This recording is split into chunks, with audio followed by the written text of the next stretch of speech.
Continuamos en Ahora por la Super 7 edición dominical. Recuerde que está en contacto con nosotros a través de la 107.7 FM, Ahora TV, Canal 3 y todas las plataformas digitales del grupo ACD Media. Es momento de una entrevista central y tenemos con nosotros a Javier Suárez, abogado laborista, quien está con nosotros en el día de hoy. Muy buenos días. Buenos días, muchísimas gracias por la invitación. Es un placer siempre estar aquí con ustedes a discutir temas que a mí me apasionan y sobre todo llevar claridad meridiana a las personas que nos escuchan. De inmediato, Javier, mi primera pregunta va vinculada. ¿Qué está cambiando? ¿Qué está cambiando? El consenso entre el Ministerio de Trabajo tripartitamente a lo último que salió en primera lectura en la Cámara de Diputados. Mire, su pregunta es muy interesante en el sentido de que ha habido muchos cambios, por así decirlo, desde esos 2 años que en el Ministerio de Trabajo se estuvieron trabajando conjuntamente con el empresariado dominicano y las centrales sindicales. Se duró 2 años trabajando con un conjunto de expertos que verificaban aquellas cosas que ese tripartismo enviaba a verificar. Y así se hizo durante 2 años y luego en el 24, a finales del 24, en octubre, si mal no recuerdo, pues se deposita ese consenso que se llegó en esa mesa de diálogo en el Congreso Nacional. A partir de ahí, pues evidentemente los legisladores tienen su potestad, ¿verdad? Se hicieron en el Senado, comandado por el senador Rafael Barón Duluc, a.k.a. Cholitín, como le dicen cariñosamente, se hicieron un sinnúmero de vistas públicas, por decirlo de alguna manera, pero apuntalando a esas personas, vamos a decir, que tienen esos intereses y esos conocimientos específico en materia de derecho laboral para que fueran al Congreso Nacional. Y por ahí desfilaron un sinnúmero de personas y de asociaciones que dieron sus pareceres. Entonces, a partir de ahí, pues evidentemente vinieron unos cambios. Incluyeron lo que es el acoso laboral, incluyeron lo que es el acoso sexual, incluyeron un capítulo de discapacidad para las personas con problemas de discapacidad para que se ingresen al empleo. Muchas cosas cambiaron. Luego, este proyecto pasó a la Cámara de Diputados y ahí sí es verdad que la cosa ha sido, vamos a decir, un poco catastrófica, porque de lo que se depositó en el de parte del Ministerio de Trabajo, del Poder Ejecutivo, en el Senado de la República, en octubre del 24, a lo que salió en primera lectura hace unas semanas, el cambio es muy grande, porque sobre todo en la Cámara de Diputados hicieron muchísimos cambios que impactan considerablemente. Cambios en el tiempo, por ejemplo, de comunicar la dimisión o el despido a la autoridad de trabajo, cambios de cosas que se habían consensuado, estaban consensuadas y lo cambiaron, pero son cuestiones muy técnicas, pero vamos a decir que una pata de un lado está menos larga y de otra está más larga de la cuenta, cuando deberían de ser las 2 patas iguales en cuestiones de determinación de los contratos de trabajo. Y eso es lo que ha pasado. Pudiéramos decir que estaríamos rondando lo que es un 60-40, dentro del 70% de lo que se depositó, se quedó igual, que el gran logro es en la reforma procesal. Hay muchos logros ahí. Y luego un 30% que ha sido cambiado, pero como le digo, hay muchas cosas que no concuerdan. Bien, Javier. Hay un punto que andan unos rumores por ahí, el cual sembrando incertidumbre, y a mí mismo me preocupa porque vengo de ese sector. Dicen que esta reforma no es conveniente para las MIPYMES. Cuéntanos sobre eso. Mira, es muy interesante y muy necesaria su pregunta, porque realmente se ha creado un rumor de que las MIPYMES van a desaparecer, de que las MIPYMES van a sufrir esta gran carga porque a las empresas grandes no le hacen ni fu ni fa, por decirlo de alguna manera, pues evidentemente tienen un poder económico mucho más amplio que las MIPYMES.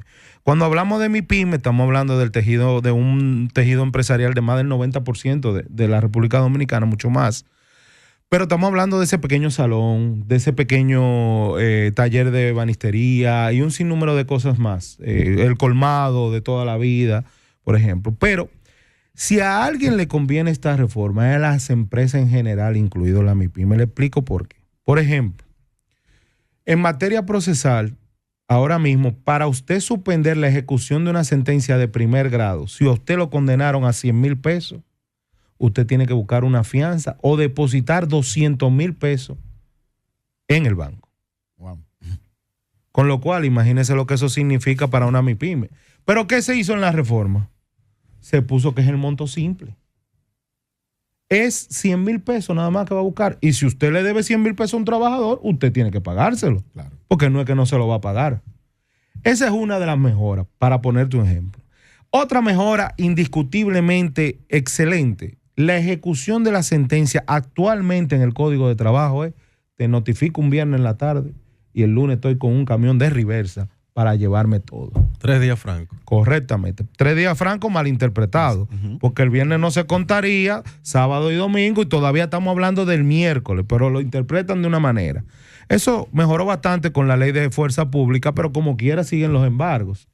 Y como quiera, ¿qué cambio se hizo ahí?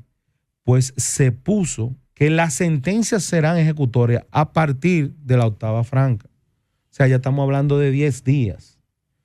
10 días para que usted resuelva el litigio que usted tiene en ciernes o para que usted resuelva suspendiendo la ejecución de la sentencia. Otra cosa que también va a convenir, por ejemplo, no sé si ustedes saben que cuando usted desahucia a una persona y no le paguen 10 días, por cada día de retardo, usted tiene que pagar un día adicional de salario. Así es. ¿Tú sabes lo que significa eso para la MIPYME? Que una cancelación de 30,000 pesos pudiera convertirse en 300,000. ¿Por qué? Porque el trabajador busca un abogado para consultar, porque se siente vulnerado de su derecho, el abogado intima que hagan el pago, etcétera, etcétera, y en lo que te pasa, el empleador actualmente tiene que hacer una oferta real de pago para liberarse de eso. Ahora, ¿qué se hizo con eso? Pues evidentemente se le cambió y se puso un artículo en el Código de Trabajo que todavía sigue vigente en la primera lectura, y es que el empleador podrá depositarle en esa cuenta bancaria que ese trabajador utilizaba en la relación laboral donde recibía su salario, va a poder depositarle esas prestaciones laborales, con lo cual ese día de salario adicional, pues evidentemente va a dejar de tener efecto, porque una vez te deposito tus prestaciones laborales y derecho adquirido en tu cuenta bancaria, te lo notifico, te lo hago saber, pues evidentemente la obligación de pagar esas prestaciones cesan hasta ahí. Y si hay cualquier duda o cualquier, vamos a decir, cualquier inconveniente entre las partes, pues evidentemente se irá a un tribunal y ya el empleador sabrá si depositó o no completo, porque esa es la otra. También tenemos este mecanismo, pero usted debe depositar, pues evidentemente, todas sus prestaciones laborales. Y si esas no son cuestiones, vamos a decir, que ayudan a la MIPYME, yo realmente no lo sé. Entre otras cosas, también se cambiaron los horarios de trabajo para que las empresas puedan tener jornadas más largas. Hay muchísimas mejoras que evidentemente van a subir, pero esas 3 primeras que le di son fundamentales para la MIPYME. Que no le ejecuten a una empresa el lunes ya es otra cosa. Estamos hablando de un plazo mucho más largo. Me llama mucho la atención un tema que está saliendo mucho en la palestra pública, y es sobre lo que tiene que ver con las casas de familia, donde de que supuestamente irían los inspectores a verificar el trabajo, y también de que multas hasta de 300,000 pesos. ¿Qué hay de cierto en todo esto? Mira, esa es una bola de nieve que comenzó a correr y ha corrido tanto que ya hasta los empresarios, he visto algunos, incluso en artículos de periódicos, hablando de ese tema, o representantes de los empresarios. Mire, en la modificación y en lo que salió de la primera lectura hay un título cuarto que se llama de los trabajadores del hogar. ¿Ok? Y hay un artículo que es el artículo 259 del Código de Trabajo, el que se va a modificar, que dice lo siguiente, y se lo voy a leer taxativamente para que nos entendamos en esta parte y tratemos de romper esa bola de nieve que se ha ido masificando, que ya casi es una avalancha, porque es poner a toda la sociedad, como dicen los muchachos de los barrios, en para. Entonces, el artículo 259 dice lo siguiente: El contrato de trabajo de los trabajadores del hogar se rige exclusivamente por las disposiciones de este título. Le hace del título cuarto de los trabajadores del hogar. Ese título cuarto tiene 8 artículos y en ninguno de esos artículos menciona la palabra inspectores de trabajo y menciona la palabra multa. En ninguno. Entonces no es verdad que un inspector de trabajo va a llegar a una casa de familia a poner una multa de 300,000 pesos. Eso no es así, porque claramente el artículo 259 dice bien claro que los trabajadores del hogar se rigen únicamente, exclusivamente por ese título que está en el Código de Trabajo, con lo cual no es así. Javier, en esta reforma, de manera puntual, ¿quién gana y quién pierde? Bueno, yo te diría que ganan más las empresas. Ganan más las empresas porque se adecuó la judicialización de los procesos laborales, se adecuó bastante para evitar, en favor y beneficio de ambas partes. Primero, para evitar esas ejecuciones malsanas que eran lo común anteriormente. Y segundo, para que el litigio sea más rápido de la cuenta. Por ejemplo, el expediente de primer grado tendrá que ir directamente a segundo grado completo. Con lo cual, todos los documentos que se depositaron en primer grado, y eso son cuestiones muy técnicas, pues evidentemente formarán parte del segundo grado y será más rápida las audiencias que tendrán en segundo grado. Porque muchas veces las artimañas de abogados de partes y partes, de empleadores y de trabajadores, es depositar un documento para prorrogar el proceso. Pero mientras tanto, oigan bien, y esto me lo dijo un gran hombre, me dijo que los litigios laborales nunca deberían de durar más de un mes. ¿Ustedes se imaginan por qué? Porque ese es el tiempo en que le cortan el crédito en el colmado al trabajador. Oye. Así es. Así es, ¿verdad? Totalmente de acuerdo. Bueno, señores, recuerden que a todos los que nos están sintonizando, si tiene alguna pregunta para el experto en el área laboral, puede comunicarse con nosotros al 809-565-1077. Repito, 809-565-1077. Tenemos a Javier Suárez, abogado laborista, con nosotros. Y cualquier pregunta, inquietud, llámenos que estaremos aquí para ofrecer y pues presentar su pregunta e inquietud. Javier, ¿la cesantía debe ser intocable o debe ser revisada? ¿Qué hacemos con el tema de la cesantía, que ha sido la piedra en el zapato durante este tema de discusión de la reforma laboral? Mire, ese tema es bastante importante y es la punta de lanza, pues evidentemente, que tienen los empresarios para que la reforma se analice y se verifique correctamente. Ahora, yo le voy a decir mi parecer particular de Javier Suárez. La cesantía sí hay que verificarla. Okay. ¿Por qué? Porque estamos hablando de montos muy altos. Estamos hablando de unos montos, evidentemente, de un trabajador que tiene 20 años, son prácticamente 20 salarios. Imagínate un trabajador que gane 150,000 pesos. Claro, una empresa que, ¿verdad? Pero la mayoría gana 30,000 pesos. Y vamos a utilizar ese ejemplo. Un trabajador con 20 años que gana 30,000 pesos, que el salario más alto de los mínimos del sector no sectorizado, estaríamos hablando que debe de recibir 600,000 pesos de prestaciones laborales. Así es. Es un impacto muy fuerte para una empresa, para cualquiera. Mire, eso le hace coquilla en el bolsillo hasta la empresa más grande de este país. Y evidentemente es un costo, sobre todo que la cesantía se creó en una época donde no había seguridad social, donde no habían otros mecanismos, vamos a decir, para ayudar al trabajador. Y entonces eso hay que verificarlo. Un tope, 12 meses, 6 meses, 18 meses, nadie sabe. Pero eso es algo que sí, de verdad, sí o sí, y lo ideal sería que esta reforma saliera y el próximo tema a discutir sea ese, porque tiene un impacto muy grande. Mire, en una empresa que yo represento, estamos tratando de cancelar a un individuo que no tiene ni siquiera ni 6 años y son 1.8 millones de pesos de liquidación. Precisamente, Javier, ahí vas conectado y qué bueno que Ernesto puso esa pregunta primero, porque yo iba a traer las MIPYME, iba a una parte con la cesantía y esto último que tú acabas de mencionar. Dame un segundito, José, porque quiero aprovechar esta llamadita. Aquí. Buenos días, su nombre y desde dónde. Sí, buen día. ¿Cómo se sienten mis amigos? Bien, gracias a Dios. ¿Alguna pregunta para el experto laboral? Jorge Beltré de Santo Domingo Este. Sí. Pregunta Sí, para el hermano. experto. Sí, todo el mundo sabe que los costos laborar y todos los costos en que incurren los empresarios se lo cargan al bien o al servicio que ellos tienen en el mercado. ¿Por qué entonces la cesantía, que también la pagamos todo lo que consumimos en esos bienes y servicios, ustedes quieren que se quite de ahí porque perjudica? Eso no perjudica nada, porque el empresario recibe ese dinero.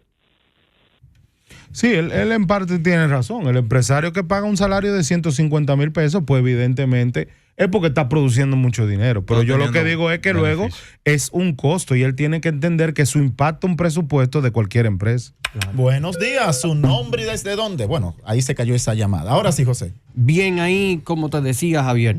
Entonces se conecta la cesantía, la figura de que tú decías que hay formas y situaciones que no permiten el despido o cancelación de un empleado o colaborador.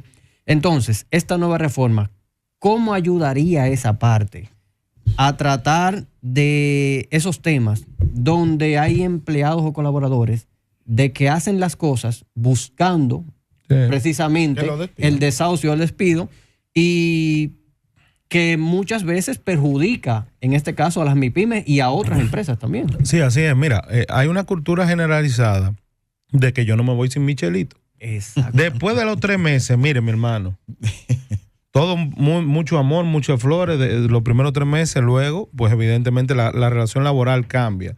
Y ya dice, ya yo tengo 3 meses, ya yo estoy fijo, ya a mí hay que buscarme mi dinero. Entonces, es que hay muchas situaciones por las cuales la cesantía se ha tergiversado. Entonces, evidentemente, tenemos que hacer un mea culpa como sociedad, porque fíjate cómo ustedes todos se ríen cuando yo digo eso, pero es la realidad, la pura realidad. Buenos días, su nombre y desde dónde. Buenos días, ¿cómo están ustedes? Bien, gracias a Dios. ¿Alguna pregunta para el experto laboral? Bueno, de este lado le habla Lorenzo del Almirante. Adelante desde el Almirante. Yo soy de la persona que pienso que país que no paga impuestos, país que no echa para adelante. Y donde están los países desarrollados, los primeros que se preocupan es por la invasión de impuestos. Bueno, ahí escuchamos al señor. Buenos días, su nombre y desde dónde. Buenos días, el querido desde Puerto Plata. Querido, adelante. Pregunta para el respeto para todos. Pregunta para el experto laboral. Sí, mi tesis sobre mi doctorado en Derecho fue en materia de reformas realizables del Código de Trabajo en el año 91, cuando existía la ley 639, o sea, el Código de Trabajo. Bien, la pregunta es, el aspecto que tiene que ver con cesantía, ¿es lo correcto auxilio de cesantía o cesantía? Y la segunda, se tocó el tema de las propinas, que es un cálculo muy caprichoso que hacen los empleados, los empresarios hoteleros vía los contadores y técnicos de los números. Buena pregunta. Mira, primero, una curiosidad, pues, de colega a colega. Yo lo que le quisiera es que el querido me mande ese estudio que él hizo en el 91, antes del código del 92, para ver eso, por favor. Me gustaría ver ese. Y lo segundo es que en cuanto a la propina, no, la propina se quedó igual, solo que se estructuró para repartirla entre todos los que están ahí. Y como él decía, respondiéndole a su primera pregunta, es auxilio de cesantía, porque es el lucro cesante que deja de recibir el trabajador mientras es cancelado. Buenos días, su nombre y desde dónde. De aquí de Cursillo, Dionisio. Adelante, pregunta para el experto. Exactamente. Sí, de aquí de Cursillo, nombre Dionisio. Adelante, Dionisio, pregunta para el experto. Exactamente. Dice, la cesantía es muy importante. Suba un poco la voz. Sí, no lo oímos. No escuchamos bien ahí al señor. Ya, esta última llamada ya para cerrar con Javier. Buenos días, su nombre y desde dónde. Sí, le habla Juanchi desde Baní. Juanchi desde Baní. Juanchi, pregunta para el experto. Yo pregunta. propongo que se le dé la cesantía de acuerdo a la producción y a los beneficios que produzca ese empleado. ¿Qué tal? Dígame a ver. Sí, es que ya eso existe, ya hay una participación en los beneficios de la empresa, que es el 10% que tienen que dar todas las empresas entre 90 y 120 días del cierre del ejercicio fiscal. O sea Javier, que eso existe ya. Javier, el querido hizo una pregunta importantísima, muy buena, sobre el tema del 10% de las propinas. Si eso es supervisado por el Ministerio de Trabajo, porque a veces cuando tú vas a pagar una factura y tú verificas un % alto en propina, tú decides si dejarle propina o da por entendido que ahí está incluida la propina. Entonces, y también para que no dejemos pasar el tema del teletrabajo, cuáles son los beneficios y los deberes de los trabajadores. Mire, respondiendo a su primera pregunta sobre el 10%, evidentemente la mayoría de los comercios lo dan. Hay algunos comercios, porque no podemos generalizar, que tendrán sus situaciones, por decirlo de alguna manera, pero sobre todo, generalmente, ustedes saben que nosotros los dominicanos, por lo menos, somos muy dados a dar propina. Y damos no la propina que nos cobran, sino también que damos una sobrepropina. Así es. Entonces, evidentemente, ya los trabajadores no están para que lo estén mareando con eso. Porque los trabajadores hablan con la cajera le dice, bueno, se vendieron como 100,000 pesos hoy. Entonces ya tú vas sacando un 10% y tú sabes que hay 10,000 de propina. Evidentemente, cuando tú sigues sacando números, tú tienes la sobrepropina, tú tienes esto, tú tienes aquello, pues los trabajadores, vamos a decir, se aunan en una sola voz y exigen su propina, llaman al Ministerio de Trabajo, el Ministerio de Trabajo manda un inspector y se verifica eso. O sea, que en ese tema, vamos a decir, no es tan mal los trabajadores, sobre todo que esa propina es lo que completa esos sueldos tan bajos que tienen los trabajadores, los propios trabajadores, porque hay una tarifa de salario sectorizada para el sector de los bares y los restaurantes y es mucho más baja que la tarifa, vamos a decir, generalizada. Y en el tema del teletrabajo, pues evidentemente se adecuó esa resolución que dio el Ministerio de Trabajo por allá en el 2020, hace 6 años, y se introdujo en el Código de Trabajo, con lo cual, vamos a decir, vamos a tener la resolución que está vigente, está sobre la mesa actualmente en el Código de Trabajo. Es bueno también precisar que hay muchas personas, empleados, que no denuncian el tema de las propinas, que a veces hay situaciones con ese tema que no les llega a su bolsillo por miedo también a ser pues cancelado de las empresas. No, y es bueno que sepan, por ejemplo, los trabajadores que nos están escuchando, que por lo que veo aquí llaman de todas las latitudes. Sí, de todas. Nada más falta escuchar a alguien de Nueva York, pero llama también. Entonces hay que ahorita llamadas de Boston y de Miami. Perfecto. Entonces hay que decirle a los trabajadores dominicanos que ahí está el Ministerio de Trabajo, porque no podemos permitir, vamos a decir, injusticias en esta sociedad a esta altura de juego. Pues evidentemente que llamen, hay líneas secretas, por decirlo aún, anónimas, donde usted puede llamar como trabajador y decir, en mi empresa me están haciendo esto, vengan por favor a verificar, y el inspector va, y si el empleador quiere preguntarle el nombre y decirle al inspector, le dice, yo no le voy a decir nada, porque son denuncias anónimas, con lo cual los trabajadores tienen los mecanismos para que el Ministerio de Trabajo, por ejemplo, regule todas esas cosas que son necesarias para un trabajo digno. Javier, los contactos para la gente comunicarse con usted. Tenemos las líneas telefónicas, señores, pero no podemos seguir recibiendo llamadas. Los contactos para comunicarse. Bueno, me pueden ubicar en Instagram, en LinkedIn y en Twitter como J. Suárez Astacio. Mi firma de abogados es @BDS Asesores, también en LinkedIn, en Twitter y en Instagram también. Y por ahí nos pueden contactar, evidentemente, las personas que quieran una consultoría o cualquier otra cosa con nosotros. Tenemos que traer nuevamente a Javier, porque se quedaron muchas llamadas sin contestar, porque hay mucha gente que tiene inquietudes con relación a este tema del tema laboral en sus diferentes perspectivas. Señores, es tiempo de una pausa. Enseguida regresamos con más en Ahora por la Super 7 edición dominical.